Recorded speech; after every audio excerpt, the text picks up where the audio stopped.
Welcome to another round of Legends from the Tabletop. I am Lindsay, I am Joe. and we're here once again to do our thing. And discuss some D&D. But, first off, just to understand, this channel and this video, all videos on this channel are meant for people ages 13 and up. So if you are 12 and under, you are not permitted to watch this channel. Please close it down now and come back when you're 13. That being said, we're going to go ahead and get into today's video. Very good, very good. So, a little over a week ago, I think it was, we posted a small little poll on Facebook, and we kind of screwed that up. That's all me. We were pretty much going to ask you guys, we were going to do a racial discussion on humans for D&D 5th edition, and we were going to set up one to find out a second race you guys wanted to do, but again, like... I screwed it up. Yeah, we're still figuring out how to do this stuff, right? So hopefully this gives a little humor and fun to the process. Yeah, but you guys voted, which was cool. We really do appreciate it. And so we're going to be doing humans and half-orcs today. Ooh, great combinations. Yeah, well, I mean, it kind of goes hand in hand, human and half-orc, because, well, we'll get into the details of the half-orc momentarily, but we're going to go ahead and start off with human, which really should be the easiest race in D&D to understand. Most common, versatile and everything. We're everywhere. Yeah, pretty much. I mean, it literally is like real life. Humans. We are the in D&D. It is the most, like he said, the most abundant race there is, and really they can fit any class and any alignment, anything like that. Mainly based on your roles and everything, and what you want to play in the game. Going by handbook, all humans gain a +1 to each. To all ability scores, so your strength, dex, everything, you get a +1 to everything. No maximum. So pretty much you have, with races, everything has a size, a speed, an age range, all that kind of stuff. And humans, again, it's basically what we are. Mm-hmm. As we said, you get a +1 to all your ability scores. Your age is that of an average human in real life. Same with height and size. Your speed pretty much is the same as just about every other character in the book. You start with a base speed of 30. Mm-hmm. You get nothing additional, no additional traits, feats, anything like that other than the +1 to everything. Now you can do a variant from it, which is also featured in the handbook, where instead of giving a +1 to all your ability scores, you get 2 scores. You add a +1 to any 2 of your choice, as well as you learn an additional language, and proficiency. You get a skill proficiency of your choice, and you also get an automatic feat of your choice, which always needs to be worked out between you and your DM, GM, however you want to say it, to pick your feat. Now keep in mind, you can go by the charts, do out the rolls for your age, weight, all that, or you could have set specific thoughts. It's whichever way works for you. Yeah, however you want to choose to create your character. If you want to do random rolls, that's always an option. And it does provide uniqueness. It may not fit exactly, but that's the fun and nature of role-playing. Yeah, I will say this, kind of a disclaimer for doing the random rolls for everything. I would reserve that. I would recommend only doing that if you are a veteran player. Mm-hmm. And you're familiar with role-playing. Because let's say you get a character that's neutral, good, whatever else, and you have no idea what to play that as, you know what I mean? Then, it could be a little difficult for you. Could be, definitely. But to surmise it, I guess, humans, again, by far the most common creature in D&D. You get +1 to all attributes, and that's about it. Unless, again, this is all just based on guidelines from handbook and everything. And anytime you're playing D&D and stuff, it really is between the group and the DM to base how you guys want your game to run. So if your DM chooses something like allows you to add something to it, then that's up to them. That's up to your group and such, run by your DM. Well, I think we've covered human pretty darn Yeah, well. it's not difficult. Well, let's jump on to the half-orc. Yeah. So, Half-Orcs, I believe in previous editions, you could actually play a full orc through the handbook, correct? You could. It was a later addition to second edition. Yeah. Much later into the process.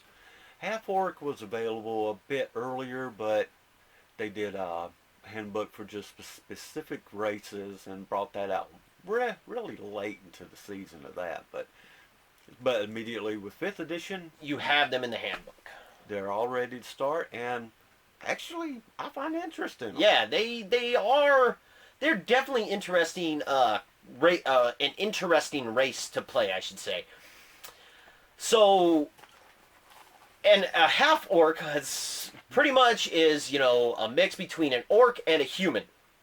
Now, how that came to be... Or it could also range from other races too, elf, or whatever else could. As far as it is stated in 5th edition, a half-orc is half human, half orc. Now, if you were to check out something like D&D Beyond, you can go on there and find a ton of homebrew stuff where they actually homebrew races, which you have like a half-orc that is of elven descent. Okay, that's different.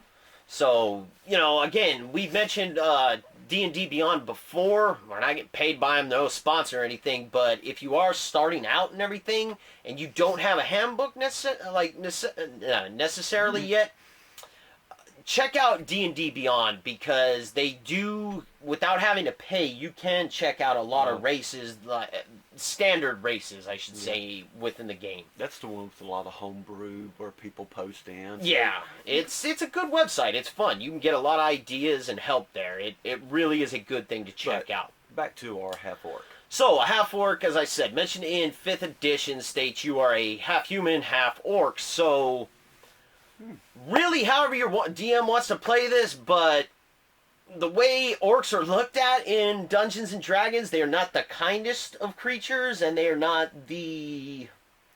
But I don't know how to say it. So, the way the book kind of explains is, a half-orc tends to come into being through more nefarious means rather than pure love or lust. But then again, that's up to your campaign. Yeah. It could be mutual consent.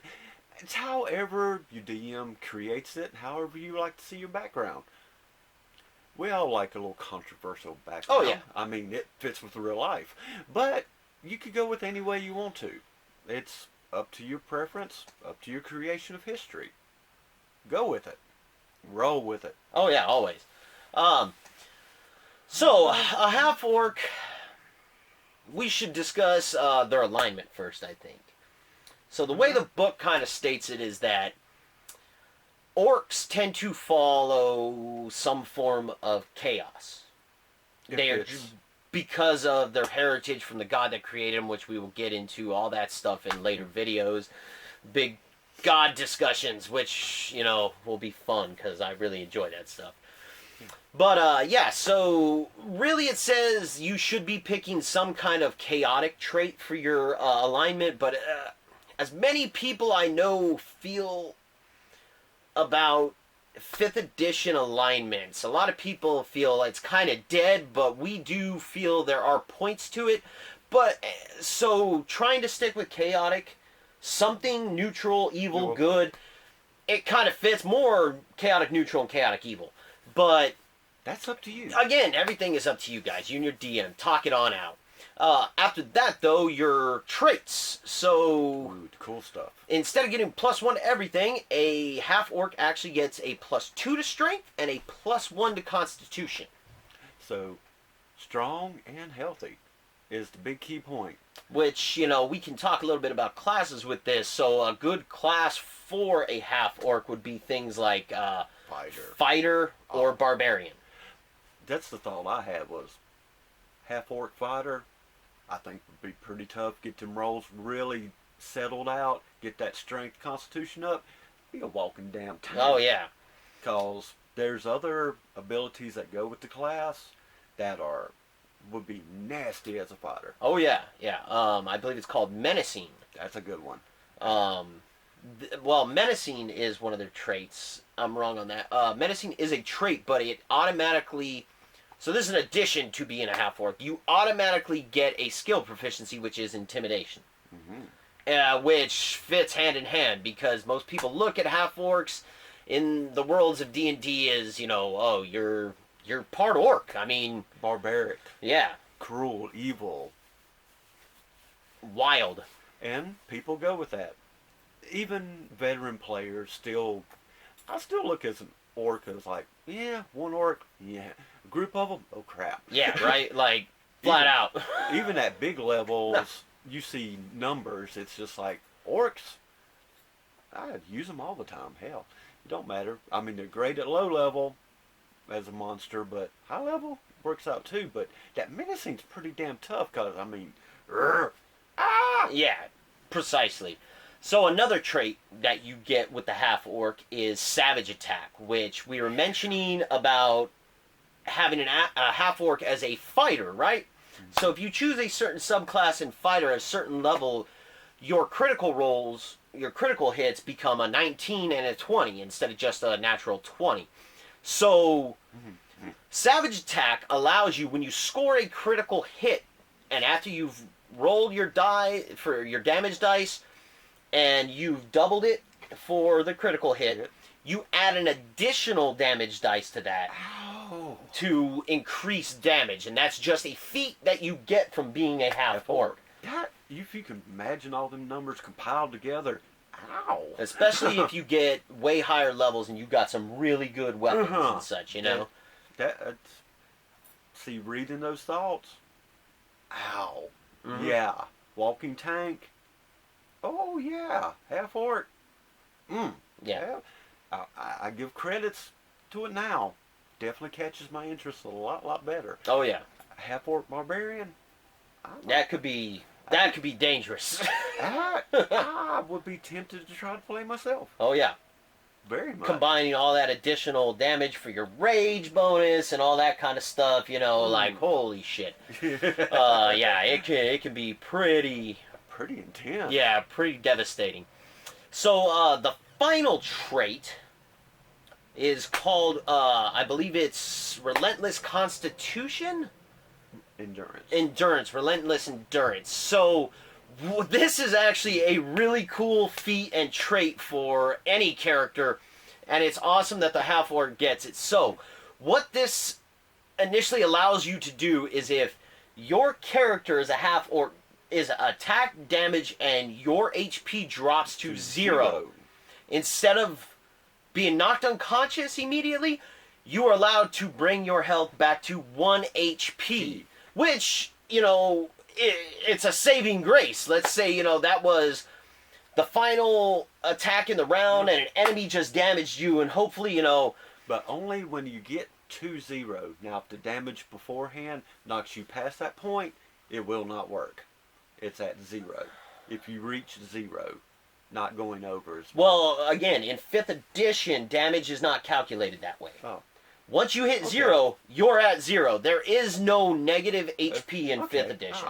So the minute you hit 0, you get to come back to 1 HP. Okay, see, which again, that's like, a hard point. If you're a player and your character goes down, and again, this is the final attack in an entire round, starting at the beginning of the next round, let's say it's your turn or an ally's turn, at least you're not having to make your first death saving throw. No crap. Now the catch to this is you cannot use this feat again until you've completed a long rest. Absolutely.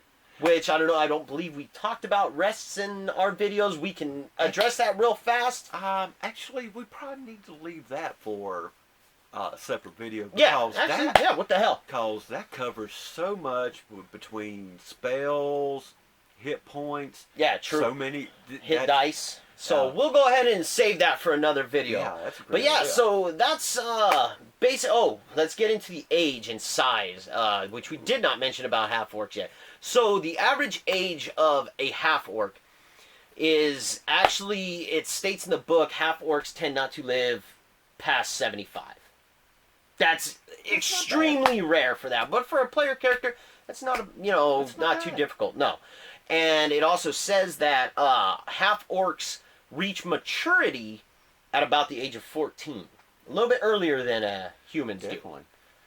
So, one thing we didn't mention in this video about races. So, when you compare most races in the book to something, everything is compared to the human. True. So, pretty much your human, as we were talking about at the beginning of the video, is your kind of base race to set comparatively to everything else in the book. In all the books. But, yeah, and then, so the last part of it is height. So, it's, it states in the book, again, pretty much about human size, but, anywhere between 5 feet and well over 6 feet tall. So, again, it's all up to you guys. Whatever you want your character to be, however you want to do it, discuss it with your DM, all that stuff, and it's part of role-playing. I mean, you create your character, and you play that character. I mean, heck, your party may decide, hell, let's have a whole party of half-orcs. Hell yeah, that'd be an interesting, that'd be a rough party to work out, because every time your group would show up to a village, or town, or city, or whatever, most people would be on edge to see a group, say you got 6 players, to see 6 half-orcs just walking into the town that nobody knows, yeah, everybody might be a little worried, which means you're probably gonna... Your DM may even give you some of the advantages on some of those intimidation checks. Actually, it depends on how well your DM runs it with racial checks. Gosh, there's so much you could actually play with that. Yeah, it's... Well, that actually might bring us to a nice topic for another video. We brought up another one. Hell, yeah. Not bad of us. But anyways, guys... Thank you for watching. Thank you guys for the support. Thank you for supporting us on Facebook and here on YouTube. We really do appreciate it, man. We are enjoying this so much. And you got it worked out with Instagram also. Yes, you can actually check us on Instagram at Lejjnd Unlimited, where we will be posting a lot of random crap on there for us. Actually, we'll probably be posting stuff from Renaissance festivals, captures and clips from game times. It could be anything. Oh, yeah. So, but yeah, again, thank you guys so much for all this. We're not a big channel yet, but we are growing, and we do appreciate it. It's thanks to you guys, and thank you very much. But, that brings this video to an end. We just want to say thank you again, and if you guys enjoyed the video, please hit that like button. It would help us out a great deal. If you're enjoying any of our content, tap that subscribe button, because that would help us out a great deal as well. And if you do, make sure to tap that notification bell. That way you can stay up to date with everything Lejjnd from the Tabletop. Check us out on Facebook and Instagram at Lejjnd Unlimited. And other than that, please leave comments if you wish. Love to hear your pros, cons. Your guys' take on our video. Let us know how you think we're doing, what you think we can improve. Let us know about topics you guys want to hear about. We'd be happy to cover that stuff. Cover it, but as you can tell, we're coming up with more on our own. Oh yeah, and we are enjoying this so much. But anyway, you guys have a wonderful day. We hope you guys enjoyed our video. Take care of yourselves. Be well. Roll hard.